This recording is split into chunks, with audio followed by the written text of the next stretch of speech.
Zamonaviy dunyoda ma'lumotlar eng qimmatli resurs. Ularni saqlash, qayta ishlash va himoya qilish esa muvaffaqiyat kalitidir. Shu o'rinda biz davlat organlari va tashkilotlariga juda dolzarb bir taklif bilan chiqmoqchimiz.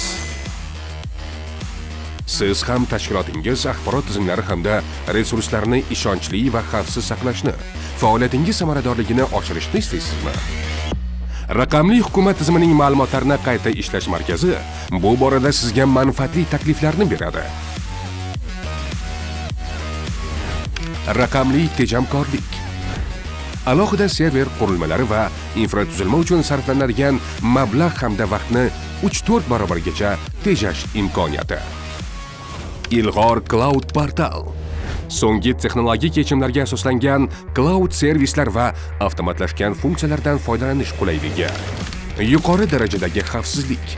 Ma'lumotlaringiz muntazam ravishda 24/7 rejimida nazorat qilinadi va himoyalanadi.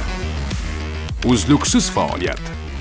Ikkita mustaqil elektr ta'minoti, UPS tizimi va dizel generatorlari tufayli axborot tizimingiz barqaror ishlaydi. Yuqori tezlikdagi internet. Ma'lumotlaringizdan foydalanish yanada qulay va tezkorlik zaxirasiga ega bo'lgan tarmoq bilan ta'minlanadi. Zamonaviy texnologiyalar. Axborot tizimingiz Xalqaro Uptime institutining Tier 3 sertifikatiga ega raqamli hukumat tizimining ma'lumotlarini qayta ishlash markaziga joylanadi.